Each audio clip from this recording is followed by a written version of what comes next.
দর্শক, নিত্য প্রয়োজনীয় পণ্যের দাম সহনীয় রাখা এবং দ্রুত নির্বাচনের দাবিতে দেশব্যাপী ধারাবাহিক কর্মসূচি পালন করছে বিএনপি। আর তারই অংশ হিসেবে আজ ধামরাইয়ে সমাবেশ করছে ঢাকা জেলা বিএনপি।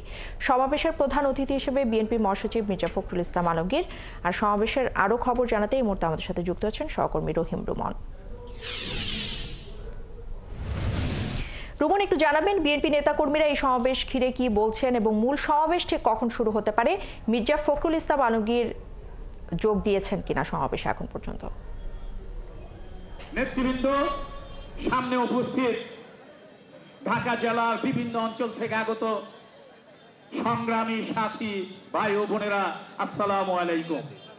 ইশরাত, রোজার আগে নিত্য পণ্যের দাম সহনীয় রাখা এবং আইন শৃঙ্খলা পরিস্থিতির যে অবনতি হয়েছে সেখান থেকে উন্নতি এবং নির্বাচনী রোডম্যাপ ঘোষণার মোটা দাগে এই ৩-৪টি দাবিতেই কিন্তু গেল 11 ফেব্রুয়ারি বিএনপির কেন্দ্রীয়ভাবে কিন্তু এই কর্মসূচিগুলোর ঘোষণা করেছিল। আমরা দেখেছি তারপর থেকে দেশের বিভিন্ন জায়গায় জনসভা এবং সমাবেশের মধ্য দিয়ে আর কি বিএনপির নেতাকর্মীরা তাদের যেই দাবি সেই দাবিগুলো জানাচ্ছেন। তারা তাদের দাবির ভিতরে মোটা দাগে যদি বলি যে একটি বড় দাবি রয়েছে নির্বাচনী রোডম্যাপ ঘোষণার যে দাবি। তারা বলছেন যে আসলে অন্তর্বর্তী সরকারের আন্তরিকতায় যতটা আন্তরিক তাদেরকে হওয়া উচিত ছিল নির্বাচন আয়োজন নিয়ে, সেই জায়গা থেকে তারা কিছুটা ঘাটতি দেখছেন।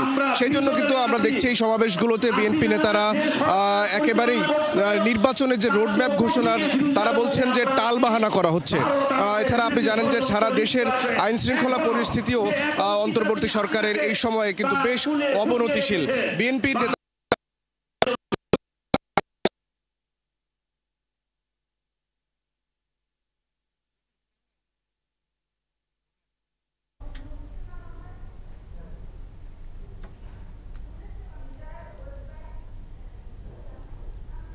রহিম রুমন আমাদের সাথে যুক্ত হয়েছিলেন এবং জানাচ্ছিলেন ধামরাই বিএনপি সমাবেশের সবশেষ খবরাখবর।